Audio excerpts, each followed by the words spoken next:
A very good morning to one and all. Am I audible? Yes? Yes, sir. Okay. So last class we have seen that concept of phase difference. What is meant by in phase? What is meant by lagging and leading with the help of waveform as well as phasor diagram and with the help of their equation. We have seen that in phase quantity means what, lagging means what, and leading means what. Okay. So before moving to the next, let me know any doubt regarding these three concepts: in phase, lagging, and leading.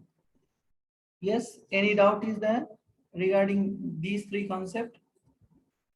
Yes. Anybody want to ask something regarding these three terminologies? Yes.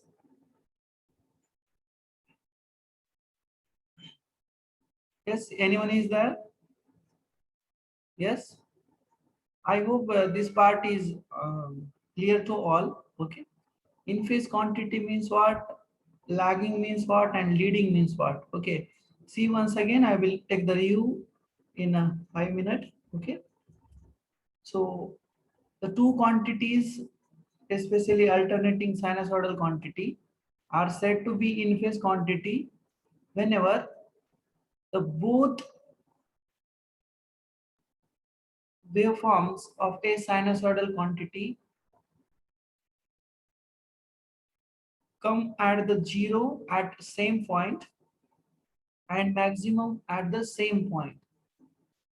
Then we can say that these two quantities are in phase, okay, as shown in the waveform. Okay, and the phasor diagram for this corresponding in phase as shown in like this one. Okay, current and voltage both are along the x-axis. Okay, so phase angle between them phi is equal to 0.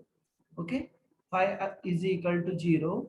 That's why power factor for the in phase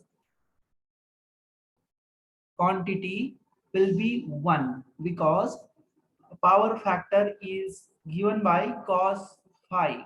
Okay, so phi is 0 means angle between the voltage and current will be 0. That's why the cos 0 will be 1. Therefore, in case of in phase, power factor will be 1. Okay, and waveform, from this waveform it is clear that both voltage and current will have the same instant of time where it will get the zero value and maximum value. Okay, so formula for the voltage and current as shown in this equation. Okay, small v, that is what, instantaneous value of the current, which is equal to capital V to the suffix small m sine omega t. Okay, and instantaneous value of the current Im sine omega t. Okay, so in this case phi is equal to 0. That's why instantaneous voltage and current are given by these equation. Okay, we remember that in case of in phase, angle between the, or more correct, phase angle between the voltage and current will be 0. Okay, and we, for here we have to consider a voltage as a reference. Okay, next, concept of lagging. Okay, as per our previous class discussion, lagging is nothing but what, the current flowing through the particular load going to lag behind the voltage applied across it by the angle of phi. Okay, by the angle of phi, then we can say that voltage and current are lagging. Okay, or current is lagging behind the voltage. Okay, so from this waveform it is clear that the zero value and maximum value of the voltage and current will acquires at different points. Okay, zero value and maximum value of the voltage and current will not be observed at the same point. Okay, from this waveform it is clear that current will start after the voltage. Okay, after the voltage, that's why current lags behind the voltage. Okay, इथं बघा तुम्हाला दिसलं असेल की व्होल्टेजचा waveform हा झिरोला start होतोय, पण करंटचा वेव्हफॉर्म मात्र झिरोला स्टार्ट होत नाहीये. ठीक आहे, म्हणजे काहीतरी वेळानंतर करंटचा वेव्हफॉर्म स्टार्ट होतोय. म्हणजे करंट हा इन्स्टंट किंवा आपण काय म्हणू काही मुवमेंट न लेट होतोय कोणाच्या व्होल्टेजच्या कंपॅरिझन मध्ये.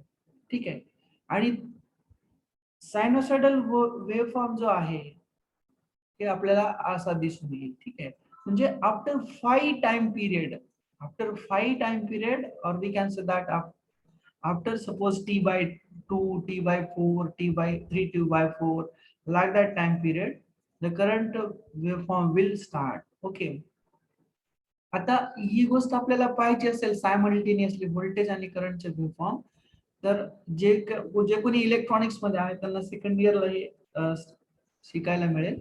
सीआरओ वरती आपण काय करतो की सपोज एक रेजिस्टिव्ह आणि इंडक्टिव्ह लोड घेतो आणि त्यांचा वेव्हफॉर्म म्हणजे व्होल्टेज आणि करंटचा वेव्हफॉर्म आपण सीआरओ वरती जर पाहिला आणि ते एकाच ऍक्सिस वरती मर्ज केले तर तुम्हाला असं दिसून येईल की त्या पर्टिक्युलर लोड मधून जाणारा करंट हा लेट स्टार्ट होत आहे विथ कम्पेअर टू व्होल्टेज. म्हणजे लेट याचं मिनिंग लॅगिंग. ओके, आपण काल पाहिलं होतं ना की व्होल्टेज हा करंटच्या पुढे पळतोय आणि करंट हा त्याच्या मागे पळतोय. म्हणजे करंट हा व्होल्टेजच्या लॅग करतोय. ठीक आहे, by the angle of five. That angle is called as phase angle. तो जो काही या दोघांमध्ये अँगल असेल त्याला आपण काय म्हणतोय, फेज अँगल. ठीक आहे, व्होल्टेज आणि करंट वेव्हफॉर्म मध्ये जो काही अँगल आहे त्याला आपण काय म्हणतोय, फेज अँगल. ठीक आहे, तो फायने दाखवतोय. ठीक, मग equation for this one v is equal to vm sin omega t. Okay, but current will start after the phi, means what, we have to subtract the phase angle from the total angle.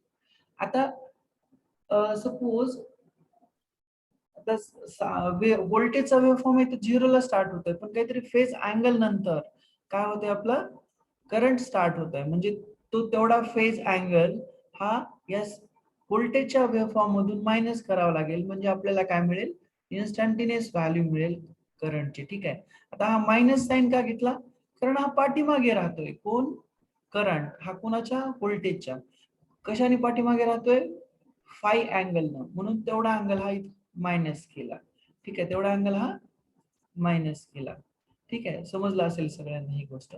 तर हा आहे concept लॅगिंगचा. ठीक आहे, मग असे electrical मध्ये काही load असतात की त्यांच्यामध्ये पॉवर फॅक्टर किंवा त्याला आम्ही पॉवर फॅक्टर म्हणतो. लॅगिंग लिडिंगचा कन्सेप्ट जो आहे तो पॉवर फॅक्टरशी रिलेटेड आहे मेजॉरिटी. ठीक आहे, lagging will come into the picture whenever the RLC load will applied RLC load whenever applied across the supply system. Okay, जेव्हा केव्हा तुम्ही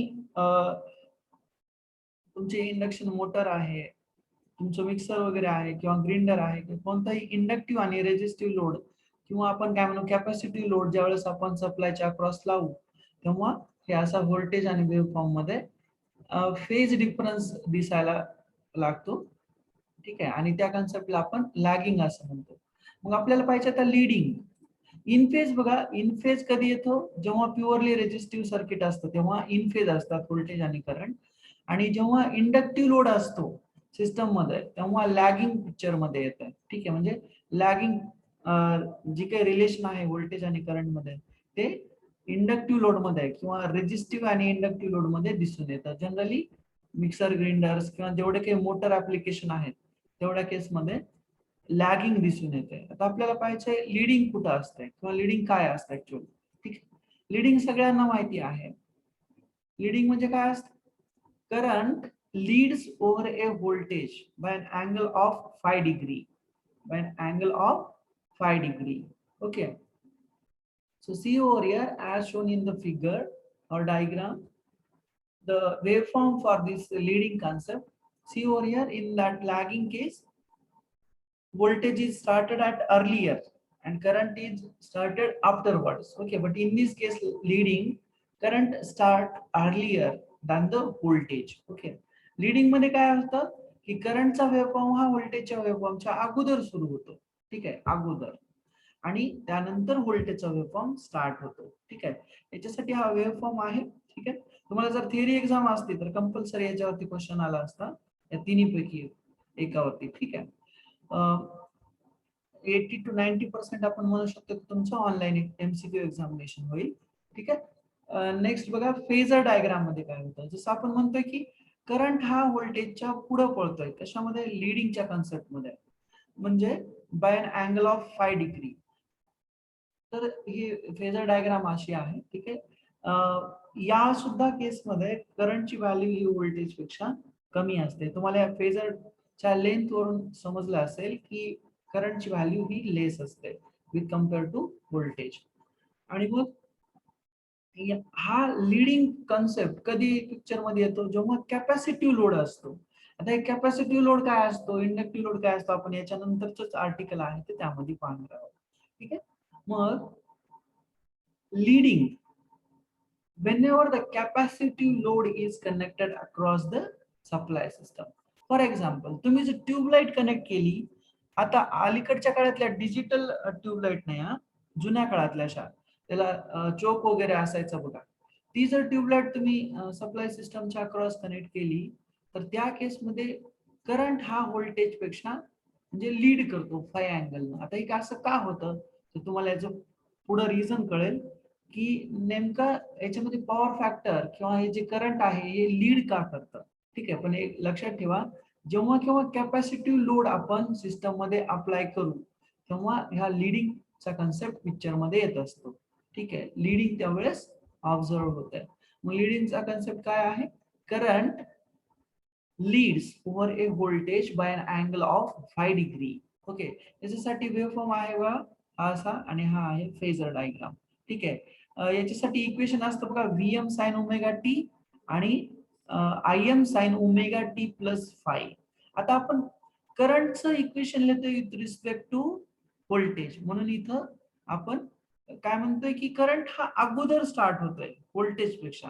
मग किती डिग्रीनं अगोदर स्टार्ट होतोय? 5 डिग्रीनं. म्हणजे तेव्हा आपल्याला इक्वेशन असं लिहावं लागेल Im sign omega T plus 5. Lagging मध्ये मायनस असतं, लीडिंग मध्ये हे प्लस असतं. ठीक आहे, इथपर्यंत आपण सगळ्यांनी काल डिटेल मध्ये पाहिलं होतं. ठीक आहे, so today's class we will see that AC circuit with pure resistance. AC circuit with pure resistance. For example, heater. Okay, heater, or we can say that your solder gun. तुम्हाला soldering वगैरे माहित असेल तर बघा, solder gun जी असते ती ही सुद्धा purely resistive सर्किटचं example आहे. सोल्डर गन म्हणजे तुमच्या मोबाईल शॉपिंगमध्ये किंवा जिथं टीव्ही वगैरे रिपेअर करतात त्यांच्याकडे ती सोल्डर गन असते वायरच्या जोडणीसाठी. म्हणजे ते एका टाईपचं हिटरच असतं. ठीक आहे, किंवा ते हिटिंग अप्लिकेशन आहे. ठीक आहे, तर हे प्युअरली रेजिस्टिव्ह सर्किटचं एक्झाम्पल आहे हिटर किंवा सोल्डरिंग गन. ठीक आहे, आता बघा एसी सप्लाय अप्लाय केला आपण, याच्यासाठी आपल्याला पहिल्यांदा सर्किट डायग्राम काढावं लागते.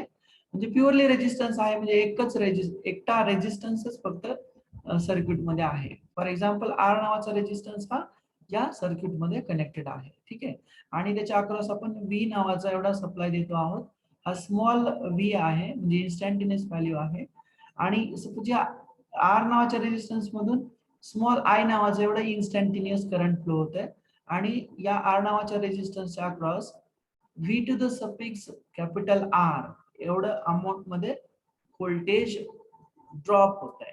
आता व्होल्टेज ड्रॉप म्हणजे काय, की एखाद्या इन्स्ट्रुमेंटच्या अक्रॉस असणारा व्होल्टेज म्हणजे त्याला आपण म्हणतो त्या पर्टिक्युलर इन्स्ट्रुमेंटनं ड्रॉप केलेला व्होल्टेज. आपण काल याच्या अगोदर पाहिलेला आहे डीसी सर्किट मध्ये, की जेव्हा आपण रेजिस्टन्स सिरीज मध्ये लावू तेव्हा वेगवेगळ्या रेजिस्टन्सच्या अक्रॉस वेगवेगळं व्होल्टेज ड्रॉप होतो, बरोबर की नाही.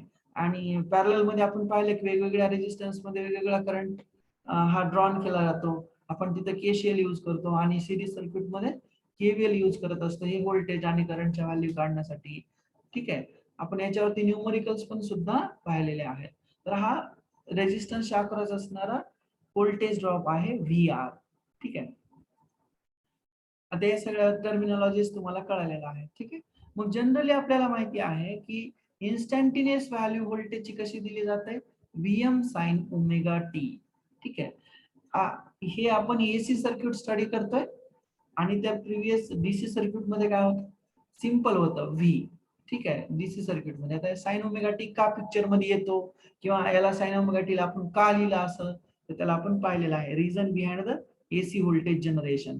त्याच्यासाठी आपण व्हिडिओ पण पाहिला, बरोबर की नाही, अॅनिमेटेड व्हिडिओ सुद्धा पाहिला आणि फॅराडेचा लॉज यूज करून आपण हे इक्वेशन कसं आलं ते सुद्धा पाहिलेलं आहे. ठीक आहे, small v is equal to capital V to the suffix small m sin omega t. This is what the supply voltage. ही कशाची व्हॅल्यू आहे, या सप्लाय व्होल्टेजची व्हॅल्यू आहे. The current flowing in the circuit is I. The voltage across the resistance is VR. Okay, is the same as V. Okay, आता या AC circuit मध्ये generally सगळेचे सगळे काही जे डिव्हाइसेस आहेत हे पॅरलल कॉम्बिनेशन मध्ये जोडले जातात. म्हणजे तुमच्या घरामधले सगळेचे सगळे इक्विपमेंट हे एकमेकांना पॅरलल मध्ये जोडलेले असतात. ठीक आहे, एकमेकांना पॅरलल मध्ये जोडलेले असतात. लक्षात ठेवा, तुमच्या घरामधले जे सगळे इक्विपमेंट आहेत, आता तुम्ही म्हणाल सर जोडलेले असतात म्हणजे आम्ही मिक्सर घरामध्ये ठेवून देतो किंवा कुठंतरी ठेवून देतो, ते काही जोडलेलंच असतं का, तसं नाही म्हणत मी. जेव्हा केव्हा तुम्ही एखादा अप्लायन्सेस इलेक्ट्रिकल सप्लायच्या प्लग मध्ये इन प्लग करणार आहोत, त्याच्यानंतर ते डायरेक्टली सिस्टमच्या पॅरलल मध्ये येतं किंवा सर्किटच्या पॅरलल मध्ये येतं. लक्षात ठेवा. ठीक आहे, मी असं का सांगतोय, कारण voltage drop across this resistance will be same as that of the supply voltage. का, तर याच्यानंतर दुसरं काही इक्विपमेंट नाही आहे किंवा फक्त हा एकटाच रेजिस्टन्स आहे, म्हणजे जेवढं सप्लाय व्होल्टेज असेल तेवढं त्याच्या अक्रॉस जाईल. ठीक आहे, हा पॅरलल सर्किटचा रूल आहे. आपल्याला माहिती आहे पॅरलल मध्ये व्होल्टेज कॉन्स्टंट राहतं आणि करंट डिवाइड होतं. सिरीज मध्ये व्होल्टेज डिवाइड होतं पण करंट मात्र सेम राहतं. आपण पाहत होतो की नाही, डीसी सर्किट मध्ये पण पाहिलं, मॅग्नेटिक सर्किट मध्ये पण पाहिलं, जेव्हा नंबर ऑफ रेजिस्टन्स मधून जाणारा करंट सेम असतो तेव्हा ते सगळे रेजिस्टन्स आपण सिरीज मध्ये कनेक्टेड आहेत असं म्हणू शकतो. ठीक आहे, ठीक आहे, मग आता या एसी सर्किट मध्ये सुद्धा आपण ओहम्स लॉ लावू शकतो. ठीक आहे, सिम्पली आपल्याला माहिती आहे डीसी सर्किट मध्ये आपण ओहम्स लॉ अप्लाय केला होता, current is equal to voltage upon resistance. Same इथं पण आपल्याला तेच अप्लाय करायचं आहे. मग आपल्याला जर या रेजिस्टन्स मधून जाणारा करंट काढायचं असेल तर आपल्याला काय करावं लागतं, या सर्किट मध्ये परत ओहम्स लॉ अप्लाय करावा लागतो. ठीक आहे, व्होल्टेज याच्या अक्रॉस आपण ओहम्स लॉ कसा अप्लाय करणार आहोत, सिंपल व्होल्टेज अपॉन रेजिस्टन्स, मग इन्स्टंटेनियस व्हॅल्यू अपॉन रेजिस्टन्सची व्हॅल्यू, इन्स्टंटेनियस व्होल्टेजची व्हॅल्यू आणि रेजिस्टन्सची व्हॅल्यू आपल्याला पुट करावं लागेल. मग इन्स्टंटेनियस व्हॅल्यू काय आहे, Vm sin omega T divided by R. आता या रेजिस्टन्सला इन्स्टंटेनियस व्हॅल्यू नसते, पण लक्षात ठेवा रेजिस्टन्स हा म्हणजे टू टाइप्सचा असतो, एक डीसी रेजिस्टन्स आणि एसी रेजिस्टन्स. ठीक आहे, तर एसी रेजिस्टन्स आणि डीसी रेजिस्टन्स मध्ये डिफरन्स असतो. एसी रेजिस्टन्स हा डीसी रेजिस्टन्स पेक्षा जास्त असतो. ठीक आहे, म्हणजे मला काय म्हणायचंय बघा, तुम्ही 1 मीटर लांबीची एक कॉपर वायर घेतली, ती कॉपर वायर जर तुम्ही डीसी सप्लायला यूज केली तर त्या कॉपर वायरचा रेजिस्टन्स हा कमी असेल in case of DC supply, पण तोच कॉपर वायरचा रेजिस्टन्स एसी सप्लाय सिस्टम मध्ये थोडाफार जास्त असतो. ठीक आहे, तर त्या दोघांमध्ये हे असं का होतं, तर त्याला रिझन आहे स्किन इफेक्ट. स्किन इफेक्ट, आता स्किन इफेक्ट काय असतो हा तुमच्या सेकंड इयर इलेक्ट्रिकल इंजिनिअरिंग मध्ये स्टडी करायला मिळतो. स्किन इफेक्ट म्हणजे काय होतं बघा, आपण जे फ्लक्स लिंकेजेस वगैरे स्टडी केलं की नाही, तर सॉलिड कंडक्टरचा सेंट्रल पार्ट हा हायली रेजिस्टिव्ह म्हणून ऍक्ट होतो कोणामध्ये, एसी सप्लाय मध्ये. आता मी खूप डीप मध्ये जातो पण याची काही तुम्हाला गरज नाहीये, ठीक आहे. ठीक आहे, तुम्ही कन्फ्युजन कराल. एसी रेजिस्टन्स हा डीसी रेजिस्टन्स पेक्षा जास्त असतो, एवढं लक्षात ठेवा, ठीक आहे. मग सिंपली तो ओम्सला अप्लाय केलेला आहे आपण. व्हॅल्यू पुट करा. मग करंटची व्हॅल्यू इन्स्टंटेनियस व्हॅल्यू काय येईल, Vm upon sine omega T upon R, रेजिस्टन्सची व्हॅल्यू, ठीक आहे. मग आपण हा रेजिस्टिव्ह सर्किट आहे, यांच्यामध्ये आपण जर फेजर डायग्राम काढली किंवा वेव्ह फॉर्म काढला तर कसं असेल बरं, इन फेज असेल, लॅगिंग असेल, लीडिंग असेल, कसं असेल? Yes, anyone tell me.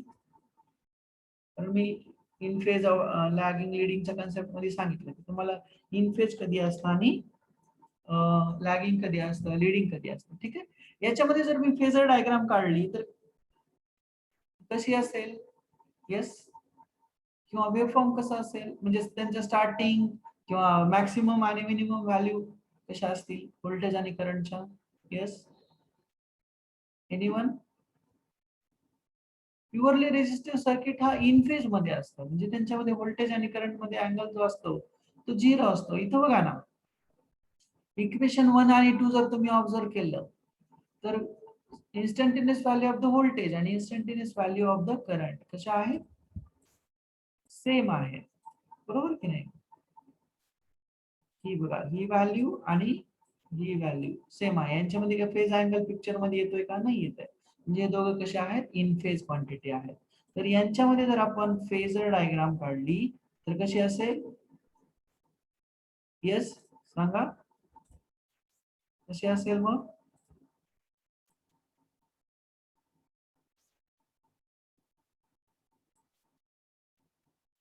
Yes, phasor diagram कशी असेल?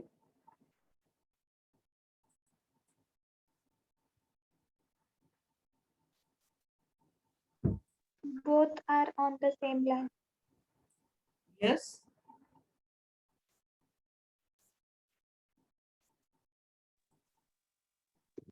सेम लाईन वर असणार दोन. सेम लाईनवर असतील, बरोबर. आणि त्यांचं जर आपण वेव्ह फॉर्म जरी काढला तर ते कसे होतील? त्यांच्या म्हणजे मॅक्सिमम व्हॅल्यू आणि मिनिमम व्हॅल्यू कशी असेल? एकाच पॉइंट वरती असेल, ठीक आहे. मग याच्यामध्ये जर आपण स्टडी केलं तर तुम्हाला असं दिसून येईल की या रेजिस्टन्स मधून जाणारं व्होल्टेज V आणि या रेजिस्टन्स मधून जाणारं करंट हे काय असतील? इन फेज असतील. यांच्यामध्ये ही फेजर डायग्राम असेल, ठीक आहे. या अशा प्रकारची फेजर डायग्राम असेल. आणि वेव्ह फॉर्म कसा असेल मग?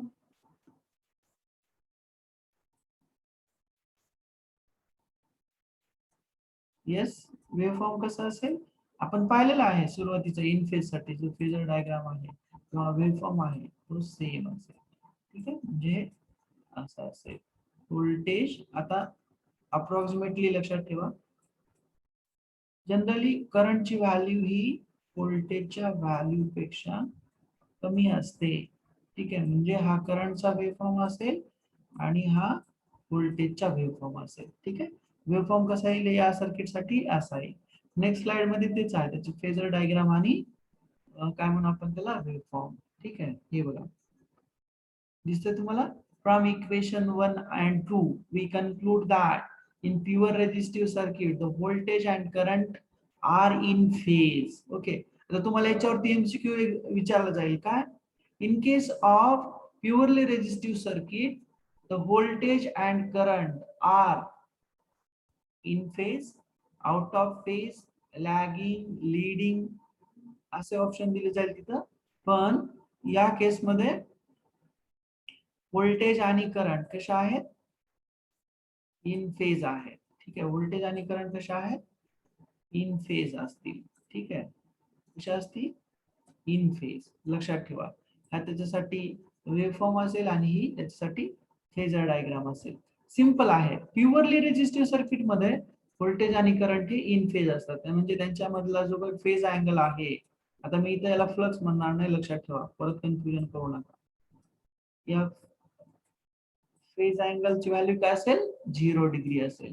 याच्यामध्ये मग पॉवर फॅक्टर किती असेल? cos phi ची व्हॅल्यू काय असेल? काय असेल सांगा? 1 असेल. cos phi ची व्हॅल्यू 1 असेल या केसमध्ये. ठीक आहे, लक्षात ठेवा. नेक्स्ट आपल्याला पाहायचंय इन्स्टंटेनियस पॉवर. आता एसी सर्किट मध्ये काय करतो आपण, आता प्युअरली रेजिस्टिव्ह सर्किट मध्ये आपण काय काय पाहिलं, पहिल्यांदा त्याचं सर्किट डायग्राम, त्याच्यानंतर त्याचं थोडंफार एक्सप्लेनेशन, त्याच्यानंतर त्याचं इक्वेशन, त्याच्यानंतर त्याचा वेव्ह फॉर्म, त्याच्यानंतर त्याची फेजर डायग्राम, त्याच्यानंतर आता आपल्याला पाहिजे त्याची इन्स्टंटेनियस पॉवर, आणि त्याच्यानंतर पाहिजे अवरेज पॉवर. आता ही जी सिक्वेन्स आहे, काय काय आपल्याला पर्टिक्युलर रेजिस्टिव्ह सर्किटसाठी, इंडक्टिव्ह सर्किटसाठी किंवा कॅपॅसिटिव्ह सर्किटसाठी या सगळ्या गोष्टी आपल्याला परत तसंच पाहिजे. म्हणजे इंडक्टिव्ह सर्किटसाठी त्याचं सर्किट डायग्राम, त्याचं थोडंफार एक्सप्लेनेशन, त्याचं व्होल्टेजचं इक्वेशन, त्याच्या करंटचं इक्वेशन, परत त्याची फॉर्म, त्याच्यानंतर त्याचं फेजर डायग्राम, त्याच्यानंतर त्याची इन्स्टंटेनियस पॉवर आणि अवरेज पॉवर. हे सिक्वेन्सली आपल्याला कंटिन्यू तिन्ही केसमध्ये हे पाहायचं आहे. ठीक आहे. मग बघा इन्स्टंटेनियस पॉवर काय असतं. आता जनरली इलेक्ट्रिकल इंजिनिअरिंग मध्ये पॉवर म्हणजे व्होल्टेज आणि करंटचा प्रोडक्ट असतो. व्होल्टेज आणि करंटचा प्रोडक्ट असतो. फॉर एक्झाम्पल आता तुमचा मोबाईल फोन आहे. ठीक आहे. तुम्ही तो मोबाईल फोन तुमच्या चार्जिंगच्या सॉकेटला लावला. ठीक आहे. तुमच्या सपोज करंट मोबाईल हा 2 अँपियर करंट एवढा ड्रॉ करतो. तेवढा करंट ड्रॉ करत नसतो आपला मोबाईल. ठीक आहे. लेस दॅन 1 अँपियर किंवा जास्तीत जास्त 2 अँपियर. ठीक आहे. बॅटरी वगैरे खराब झाली तर सपोज आपण म्हणू की तुमचा मोबाईल 1 अँपियर एवढा करंट ड्रॉ करतोय. ठीक आहे. 1 अँपियर. तर तुमच्या मोबाईलनं जी काही पॉवर कंझ्युम केली असेल, इलेक्ट्रिकल पॉवर जी काही कंझ्युम केली असेल किंवा वापरली असेल, तर ती कशी काढू आपण डायरेक्टली व्होल्टेज आणि करंटचं मल्टिप्लिकेशन करू. आणि कॉस फाय, आता एक कॉस फाय पुढे पिक्चर मध्ये येतो बघा, खाली डेरिव्हेशन आपण करत गेलो की नाही, तुम्हाला दिसत असेल इथं. ठीक आहे. तर तो नंतर पिक्चर मध्ये येतो. पहिल्यांदा आपल्याला काय करायचं असतं, व्होल्टेज आणि करंटचं प्रोडक्ट करायचं असतं. ठीक आहे. मग इन्स्टंटेनियस पॉवर जर काढायची असेल आपल्याला, तर इन्स्टंटेनियस व्होल्टेज आणि इन्स्टंटेनियस करंटचं प्रोडक्ट करायचं. समजलंय. ठीक आहे. आणि ज्यावेळेस आपल्याला अवरेज पॉवर काढायची त्यावेळेस अवरेज व्होल्टेज आणि अवरेज करंटचं प्रोडक्ट काढायचं. सिंपल. आता बघा, the instantaneous power in the above circuit can be derived as follows. The instantaneous power consists of two terms. The first term is called as a constant power term and the second term is called as a fluctuating power term. आता fluctuating काय असतं आणि constant काय असतं आपण ते पाहणार आहोत. ठीक आहे. First term called as a constant power term and second is called as a fluctuating power term. Okay, ते आपण पाहणार आहोत ते नेमकं कोणत्या टर्म्स असतात. ठीक आहे. पण लक्षात ठेवा जनरली पॉवर हे मल्टिप्लिकेशन असतं. कोणाचं? व्होल्टेज आणि करंटचं. ठीक आहे. मग आपण इथे इन्स्टंटेनियस पॉवर काढतोय. मग काय केलं सुरुवातीला, इन्स्टंटेनियस व्होल्टेज आणि इन्स्टंटेनियस करंट यांचं मल्टिप्लिकेशन घेतलं. ठीक आहे. मग बघा, पुट केली व्हॅल्यू, इन्स्टंटेनियस व्होल्टेजची व्हॅल्यू पुट केली इथं आणि इन्स्टंटेनियस करंटची सुद्धा व्हॅल्यू इथं पुट केली. आता व्हीएम आयएम हे कॉन्स्टंट टर्म्स आहेत. म्हणजे आपण यांचं तुम्हाला माहिती ना, trigonometric फंक्शनचं multiplication, division, addition, subtraction त्याच्यासाठी फॉर्म्युले आहेत ना, अलाइड अँगल फॉर्म्युले म्हणतो आपण त्याला. ठीक आहे. मग कॉन्स्टंट टर्मचं मल्टिप्लिकेशन करा, व्ही कॅपिटल व्हीएम आणि आयएम हे कॉन्स्टंट आहेत म्हणून बाहेर घेतले. आणि मग साइन ओमेगा टी यांचा स्क्वेअर होतो directly sign square omega T. ठीक आहे. मग पुढे जाऊन काय होतं बघा, साइन स्क्वेअर ओमेगा टी ला आपण 1 minus cos 2 omega T divided by 2 असं लिहू शकतो. ठीक आहे. आता तुम्हाला माहिती ना, sine square omega T plus cos square omega T is equal to 1. हा सिंपल फॉर्म्युला सगळ्यांना माहिती आहे. ठीक आहे. साइन स्क्वेअर ओमेगा टी ला मग दुसऱ्या पद्धतीने लिहिता येतं. कसं, into bracket 1 minus cos 2 omega T divided by 2. हा साइन स्क्वेअर ओमेगा टी ला आपण असं सिम्प्लिफाय करू शकतो. त्याच्यानंतर बघा पुढं, जर आपण हा व्हीएम आयएम बाय 2 म्हणजे आता हा ऍक्च्युअली हे असं आहे बघा, एक मिनिट तुम्हाला एवढं मॅथमॅटिक्स सगळ्यांना समजतं. साइन स्क्वेअर ओमेगा टी ला आपण असं लिहू शकतो, into bracket 1 minus cos 2 omega T divided by 2. ठीक आहे. मग हा 2 जो आहे तो इकडे काय केलाय आपण इथं हे असं घेतलेलं आहे इकडे कॉन्स्टंट मध्ये. ठीक आहे. मग बघा काय होतं, मग VMIM/2 यानं मध्ये मल्टिप्लाय केलं या ब्रॅकेटला टोटल, ठीक आहे, स्क्वेअर ब्रॅकेटला. त्याच्यानंतर मग तुम्हाला असं दिसून येईल की मग त्यांनी परत कॉन्स्टंट टर्म वेगळे केली आणि कॉसची टर्म वेगळी केली. VMIM/2 minus VMIM/2 into cos 2 omega T. Okay, हे एक इक्वेशन आहे. त्याच्यानंतर आपण पाहणार आहोत आणखी, ठीक आहे, अवरेज पॉवर. आता हे जे अगोदरचं जे इक्वेशन होतं, हे कशाचं इक्वेशन आहे, इन्स्टंटेनियस पॉवरचं, ठीक आहे. साइन स्क्वेअर ओमेगा टी, आता मी याला सांगत बसणार नाही की 1 मायनस कॉस 2 ओमेगा टी हा कसा आला किंवा कशामुळे आला, ठीक आहे. साइन स्क्वेअर ओमेगा टी ला आपण डायरेक्टली काय लिहू शकतो, into bracket 1 minus cos 2 omega T bracket close whole divided by 2, ठीक आहे. आणि मग आपण VMIM ला मध्ये मल्टिप्लाय केलं, ठीक, आणि मग आपल्याला फायनल इक्वेशन मिळालं VMIM/2 minus VMIM/2 into cos 2 omega T, ठीक आहे. मग या ओमेगा टी ची व्हॅल्यू आपल्याला दिली जाते कशामध्ये, न्यूमरिकल्स मध्ये, जर याच्यावरती न्यूमरिकल विचारला असेल तर, ठीक आहे, किंवा फेज अँगल दिलेला जातो, फेज अँगल दिला जातो, ठीक आहे. त्याच्यानंतर बघा आपल्याला अवरेज पॉवर काढायची आहे, ठीक आहे. अवरेज पॉवर कशी काढली जाते ते बघा, ठीक आहे. From the instantaneous power we can find the average power over a one cycle as follows.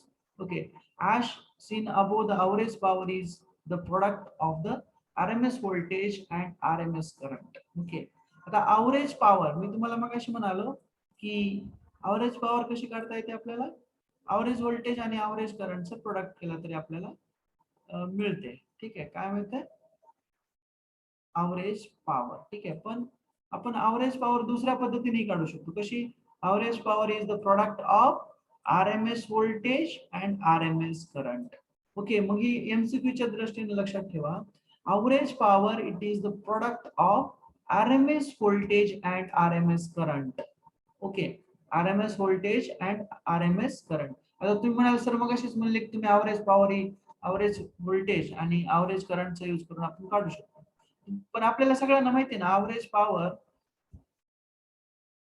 किंवा सॉरी RMS व्होल्टेज आणि RMS करंट हे अवरेज करंट आणि अवरेज व्होल्टेज मध्ये कन्वर्ट करता येतं.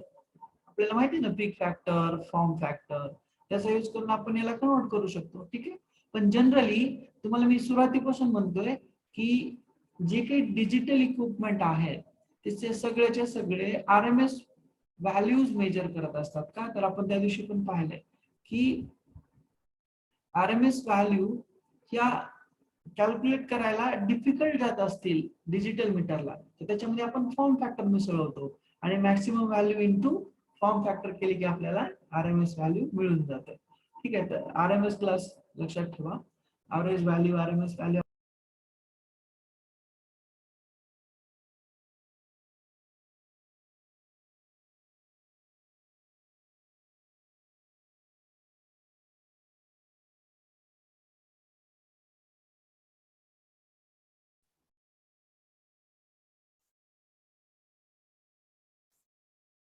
I hope now screen is once again visible to you. Yes, is it visible? Yes, is it visible? Yes, please. Yes, sir.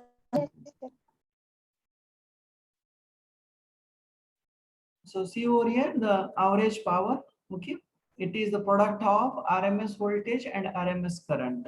Okay, the voltage and current and power waveforms for the purely resistive circuit is as shown in the below figure. Okay, आता तुम्हाला मी आपल्याला सगळ्यांना माहिती आहे, ठीक आहे, की voltage आणि करंटचा वेव्हफॉर्म रेझिस्टिव्ह सर्किट साठी कसा असतो, ठीक आहे. आणि त्याच्यानंतर बघा पॉवर साठी वेव्हफॉर्म कसा असतो, ठीक आहे. As seen from the waveform, the instantaneous power is always positive, meaning that power always flows from the source to the load. Okay, लक्षात ठेवा, power always flow from source to load. Okay, load करून source कडे कधी power transfer होणार नाही, ठीक आहे. हे लक्षात ठेवा, थोडस इम्पॉर्टंट आहे, ठीक आहे. बघा वेव्हफॉर्म, बघा व्होल्टेज करंटचा वेव्हफॉर्म तर आपल्याला अगोदरच माहिती आहे, ठीक आहे. मग पॉवरचा वेव्हफॉर्म जो रेड न इंडिकेट केलेला आहे बघा, ठीक आहे, तो आहे पॉवरचा वेव्हफॉर्म. आता परत आपल्याला काय करायचंय, जवळपास म्हणजे सुरुवातीच्या क्लासमध्ये जायचंय, की बघा आपल्याला ओव्हर ए हाफ सायकल आपल्याला काय करायचंय, पहिल्यांदा पॉवर डिटरमाइन करायचे, त्याच्यानंतर पूर्ण सायकलसाठी पॉवर डिटरमाइन करायचे, म्हणजे फ्रॉम 0 to 2π. ठीक आहे, आपण हे असंही करू शकतो आणि आपण म्हणजे हाफ साठी सुरुवातीला कन्सिडर करू शकतो आणि नंतर पुन्हा पूर्ण सुद्धा घेऊ शकतो. ठीक आहे, मग आता इथं आपल्याला पूर्ण पण घेता येईल, काही प्रॉब्लेम नाहीये. ठीक आहे, म्हणून आपण काय करतोय, टोटल टाइम पिरियड कन्सिडर करतोय, म्हणजे टोटल टी जो टाइम पिरियड आहे हा 0 to t इथपर्यंत, 0 to t याला आपण टोटल टाइम पिरियड म्हणत असतो, कॅपिटल टी न तो इंडिकेट करतो. ठीक आहे, आणि 0 to t म्हणजे इथपर्यंत फेज आपण म्हणतो ना, ते आहे 2π. ठीक आहे, मग इन्स्टंटेनियस पॉवर जर आपल्याला काढायची असेल तर आपण काय केलं, इन्स्टंटेनियस व्होल्टेज आणि इन्स्टंटेनियस करंटचा प्रोडक्ट केला आणि आपल्याला अवरेज पॉवर काढायची आहे. तर अवरेज पॉवर याचं मी अवरेज याचं मिनिंग काय असतं, आपण काय करत असतो, न्यूमरेटरला ऍडिशन करतो आणि जेवढे काही नंबर ऑफ टर्म्स आहेत तिथं त्यांचा डिनॉमिनेटरला डिव्हिजन घेत असतो. मग तुम्हाला माहिती आहे, जर ऍडिशन करायचं असेल आपल्याला इन्स्टंटेनियस व्हॅल्यूचं, तर आपण काय करतो, इंटिग्रेशन घेतो. मग आपण काय करणार आहोत, तिथं टोटल टाइम पिरियड साठी इंटिग्रेशन घेणार आहोत, म्हणजे 0 to 2π. इंटिग्रेशनची लिमिट काय असेल मग 0 to 2π पर्यंत. मग आता 1/2π 0 to 2π. ठीक आहे, इंटिग्रेशन ऑफ, आता इन्स्टंटेनियस पॉवर ही आहे टोटल, ही जी इक्वेशन आहे ती पूर्ण काय आहे, इन्स्टंटेनियस पॉवर आहे, याला आपण स्मॉल पी पण म्हणू शकतो. ठीक आहे, इन्स्टंटेनियस पॉवरचं इक्वेशन आहे. आपण त्या दिवशी पण पाहिलं ना, की इंटिग्रेशन घेत असताना आपण कोणाचं घेतो, इन्स्टंटेनियस क्वांटिटीचं म्हणजे इंटिग्रेशन घेत असतो, कारण इन्स्टंटेनियस म्हणजे काय क्वांटिटी असते, ती पर्टिक्युलर इन्स्टंटला असते. म्हणजे सगळ्या इन्स्टंटच्या पॉवरची जर आपण ऍडिशन केली, म्हणजे इन्स्टंटेनियस पॉवरची जर ऍडिशन केली, तर आपल्याला काय मिळेल, मग अवरेज पॉवर मिळेल. बरोबर की नाही. म्हणून मी काय केलं, इथं इन्स्टंटेनियस पॉवरचं इंटिग्रेशन घेतलं, म्हणजे त्याची ऍडिशन केली. आणि हे 2π का आलं इथं, हे 2π कशामुळे आलं, कारण टोटल टाइम पिरियड, म्हणजे आपण काय करतोय 0 to 2π पर्यंत जेवढे काही इन्स्टंट आहेत, म्हणजे आपण ऍव्हरेज काढताना काय करत असतो, सपोज तुम्हाला म्हणलं मी 1 ते 10 नंबरची ऍव्हरेज काढा, म्हणजे 1 2 3 4 5 सगळ्यांची ऍडिशन करू आपण आणि त्याला 10 ने डिवाइड करू, म्हणजे तिथं नंबर ऑफ आयटम्स किंवा नंबर ऑफ टर्म्स किती आहेत, 10. तसं इथं नंबर ऑफ टर्म्स किती आहेत, 0 to 2π, म्हणजे टोटल नंबर ऑफ टर्म्स किती आहेत इथं 2π. म्हणजे आपण हा डिनोमिनेटरला येईल आणि हा ही जी सगळं जो ब्रॅकेट आहे हा काय आहे, न्यूमरेटरला आहे. म्हणजे न्यूमरेटरला काय करतो आपण, टर्मची ऍडिशन करतो आणि डिनोमिनेटरला तेवढ्या नंबरनं डिवाइड करतो, म्हणजे या 2π न आपण त्याला डिवाइड करतो आहोत. मग इन्स्टंटेनियस पॉवरची ऍडिशन घेतली न्यूमरेटरला आणि त्याला टोटल नंबर ऑफ इन्स्टंट न डिवाइड केलं. ठीक आहे, मग याचं इंटिग्रेशन घ्या, कॉन्स्टंट टर्म बाहेर काढा आणि इंटिग्रेशन घ्या. ठीक आहे, मग बघा हा 1/2π आणि integration from 0 to 2π square bracket Vm_Im/2 minus Vm_Im/2 into cos 2 omega T. Okay, D omega T. याचं इंटिग्रेशन घ्या, कॉन्स्टंट टर्म बाहेर घ्या. ठीक आहे, आणि मग मध्ये मल्टिप्लाय करा. ठीक आहे, आणि मग Vm_Im/2 cos 2 ओमेगा टी. ठीक आहे, याचं इंटिग्रेशन घ्या, अपर लिमिट ठेवा, लोअर लिमिट ठेवा, तेव्हा तुम्हाला काय होईल, आता cos 2 ओमेगा टी चं इंटिग्रेशन काय येतो, येस, cos ओमेगा टी चं इंटिग्रेशन काय असतं, येस. मला मॅथमॅटिक्स शिकून खूप वर्ष झाली, तुम्हाला यायला पाहिजे. येस, सांगा, इंटिग्रेशन ऑफ काय असतं,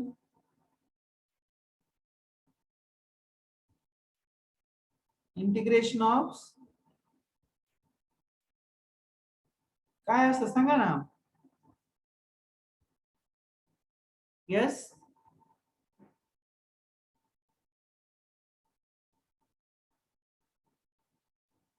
काय असतं कॉस ओमेगा टीचं इंटिग्रेशन?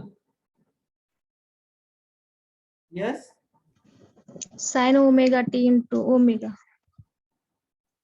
मग सपोज मी जर कॉस 2 ओमेगा टी म्हणलं त्याचं काय इंटिग्रेशन येईल बरं मग? Sin 2 omega t into 2 omega. Yes,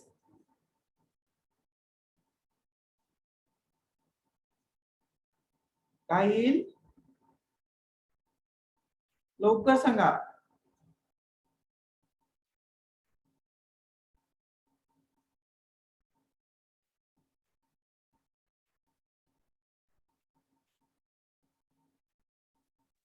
Two sin 2 omega t. Yes, Sin 2 omega t upon 2 omega. Upon 2 काय येतं बघा लवकर.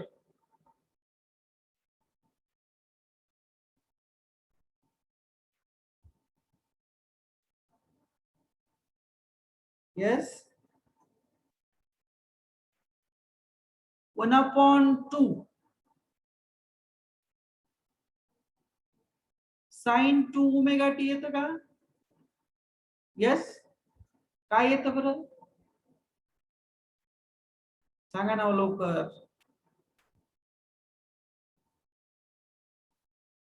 Integration of cos 2x dx काय येतं इंटिग्रेशन याचं?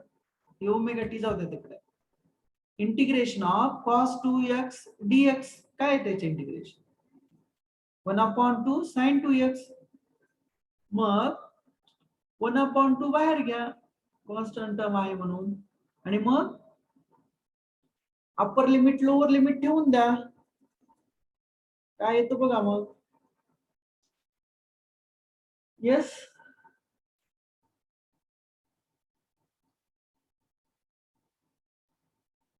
काय येतं सांगा लवकर.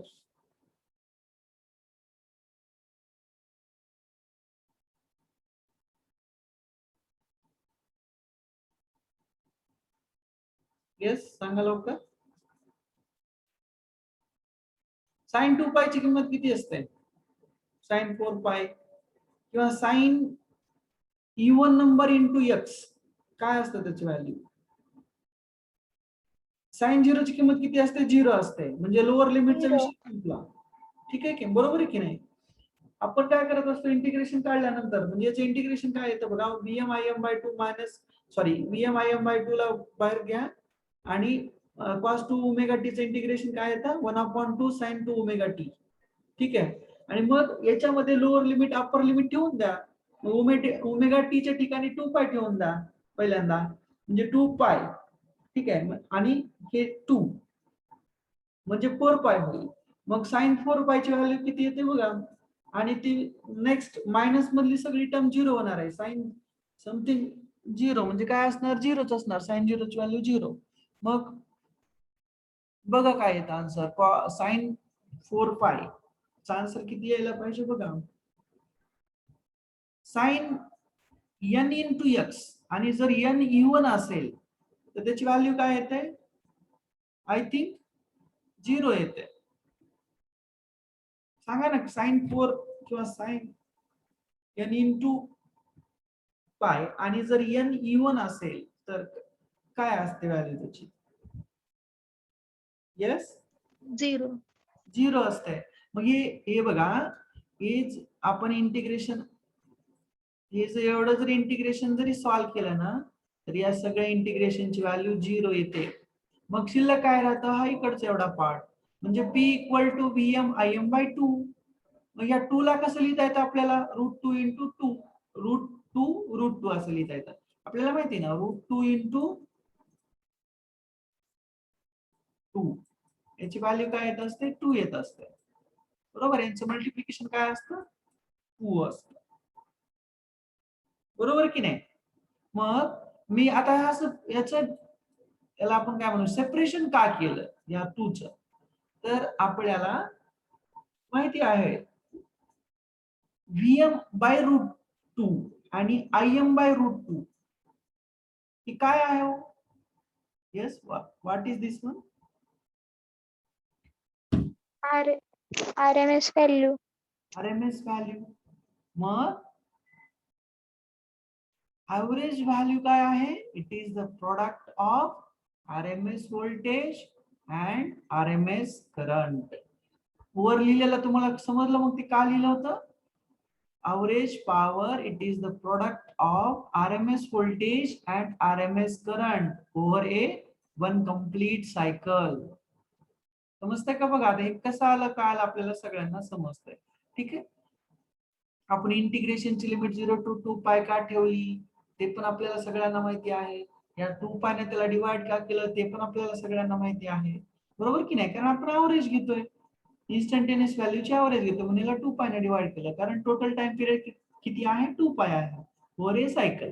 ठीक आहे, मग इंटिग्रेशन केलं cos ओमेगा टी च, त्याच्यानंतर मग अप्पर लिमिट ठेवली, लोअर मायनस लोअर लिमिट ठेवली, साइन 0 0 होईल सगळं, म्हणजे मायनस साइडच्या नंतर ते सगळं 0 होऊन जाईल. मग साइन म्हणजे आपल्याला इंटिग्रेशन नंतर आपण कॅल्क्युलेट केलं होतं ना की साइन n इंटू पाय असं होईल, म्हणजे ते n तिथं इव्हन होत आहे, इव्हन नंबर आहे ना 2 4 हे जे काय आहे ते इव्हन नंबर आहे. मग साइन n पाय आणि n जर इव्हन असेल तर त्याची व्हॅल्यू 0 असते आणि n जर ऑड असेल म्हणजे 1 असेल 3 असेल 5 असेल 7 असेल तर त्याची व्हॅल्यू काहीतरी डेफिनेट येते. पण इव्हन जर असेल तो n साइन n पायच्या जागचा तर तो त्याची व्हॅल्यू ही 0 होते, म्हणजे टोटल इकडची जी टोटल टर्म आहे ही 0 होऊन जाईल. म्हणजे आपल्याला पॉवर इक्वल टू काय शिल्लक राहील? Vm Im बाय 2 असं शिल्लक राहील. मग या स्मॉल 2 ला सॉरी 2 ला आपण रूट 2 असं लिहू शकतो, म्हणजे Vm बाय रूट 2 लिहिणार, Im बाय रूट 2 लिहिणार. ठीक आहे, म्हणजे आपल्याला माहिती आहे Vm बाय रूट 2 म्हणजे आरएमएस व्हॅल्यू असते व्होल्टेजची आणि Im बाय रूट 2 म्हणजे आरएमएस व्हॅल्यू असते करंटची. म्हणजे आपल्याला अवरेज पॉवर जर काढायची असेल प्युअरली रेजिस्टिव्ह सर्किट साठी तर आपल्याला आरएमएस व्होल्टेज आणि आरएमएस करंटचा मल्टिप्लिकेशन घ्यावं लागेल. ठीक आहे, काय करावं लागेल? प्रोडक्ट घ्यावा लागेल किंवा मल्टिप्लिकेशन घ्यावं लागेल. मग वेव्ह फॉर्म कसा होईल बघा. आता मला सांगा दोन क्वांटिटीचा जर प्रोडक्ट केला म्हणजे सपोज 2 एम्पियर करंट आहे आणि 3 व्होल्ट एवढा व्होल्टेज आहे, त्यांचा प्रोडक्ट काय होईल? 2 into 3 6 होईल. म्हणजे निश्चितच पॉवरची व्हॅल्यू आपण जर इथं लक्षात घेतलं या फर्स्ट हाफ सायकल मध्ये करंट म्हणतो मी किती 2 एम्पियर, व्होल्टेज किती म्हणतो 3 एम्पियर, या दोघांचा प्रोडक्ट येतो 6 ampere sorry 6 watt. Sorry power ही वॅट मध्ये मेजर केली जाते. व्होल्ट इंटू एम्पियरला आपण काय म्हणत असतो? Watt. Okay, volt into ampere किंवा वॅट. ठीक आहे, पॉवरचे युनिट काय आहे? वॅट. ठीक आहे, volt into ampere is nothing but the watt. मग पॉवरचं मोठं युनिट काय असतं? किलोवॅट. त्याच्यापेक्षा मोठं युनिट काय असतं? मेगावॅट.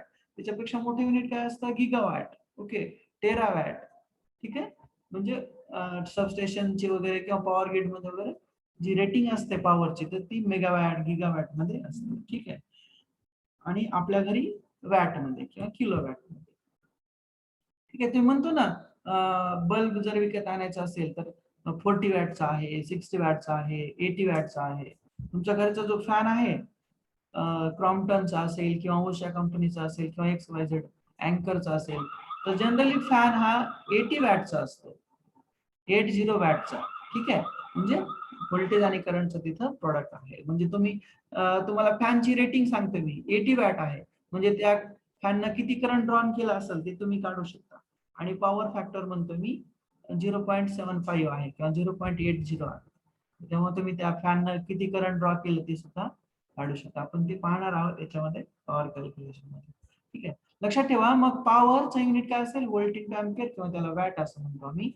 आणि आपण समजावून घेत होतो की ही पॉवरचा वेव्हफॉर्म वर का गेला. ठीक आहे, कारण पॉवर इक्वल टू काय आहे?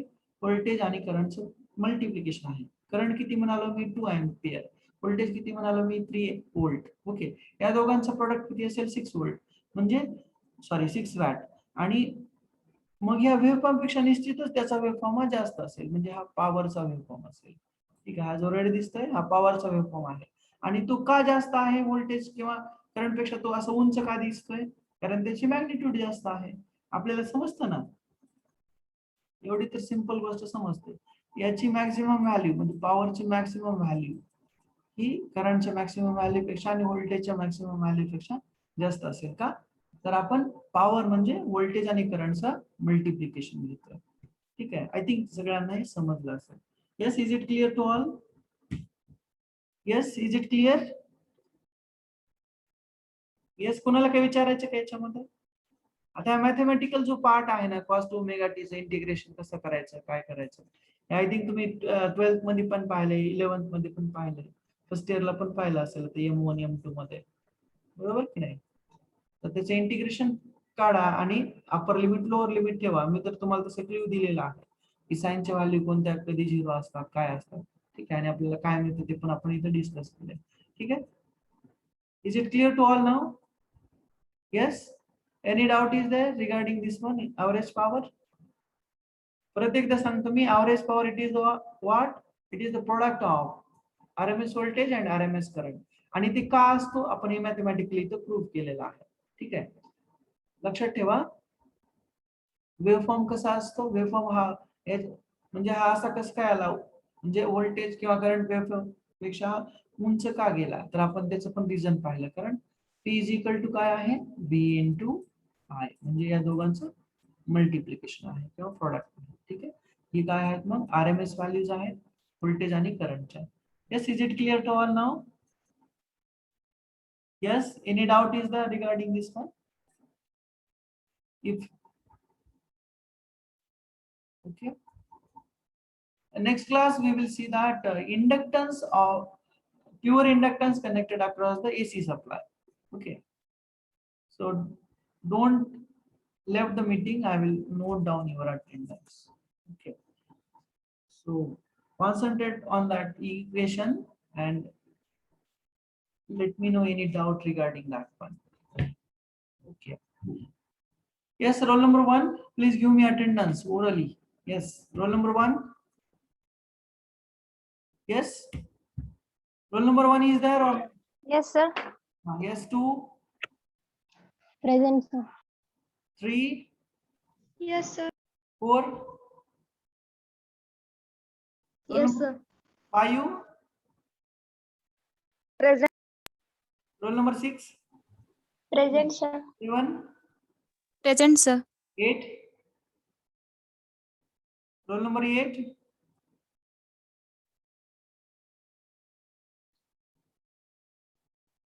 yes, roll number 8 is there or not? मस्त आपलं मोबाईल कुठतरी एका कोपऱ्यात ठेवून द्यायचं, ते बडबड करणारा माणूस बडबड करते, आपले आपले काम बघायचे आहे की नाही? रोल नंबर 8 इथं दिसत आहेत मीटिंग मध्ये पण आवाज येत नाही, याचं मिनिंग काय आहे? Roll number 9, Yes, sir. 10, 10, 11, Present, sir. 12, Present, sir. 13, Present, sir. 14, 15, Yes, sir. 16, 17, 18, Yes, sir. Yes, sir.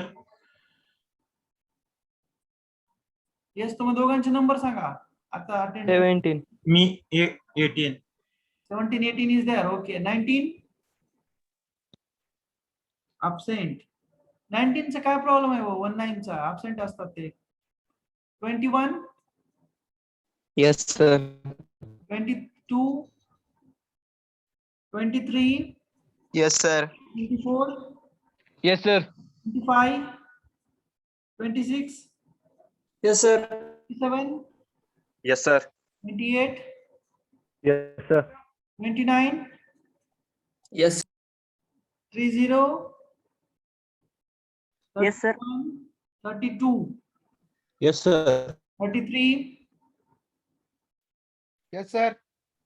34, Present, sir. 35, Sir. 36, 37, Yes, sir. 38, Present, sir. 39, Present, sir. 40, 41, 42, Present, sir. 42, Present, sir. 43, 44, Present, sir. 45, 46, Present. 47, Yes, sir. 48, Present. 49, Yes, sir. 50, Yes, sir. 50 is there. Yes, sir. 51, 52, 50, Yes. 52 is there. Yes, sir. 53, 54, 55, Yes, sir. 56, 57, Yes, sir. 58, 58, 58, 59, 60, 60, Yes, sir. Yes, sir. 61, 62, Yes, sir. 63, Present, sir.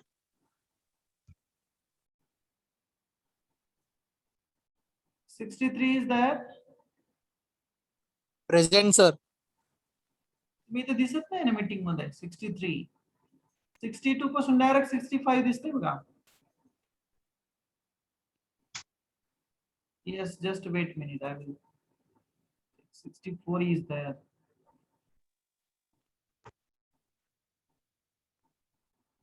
Okay, 64, 65, 67, 67, Yes, sir.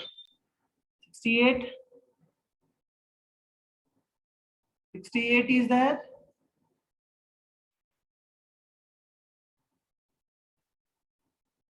$69, 70. Hello, sir. Yes, sir. हाँ बोला. Yes, sir. Sir, 70. Okay. Hello, sir. 66 present. हाँ 58.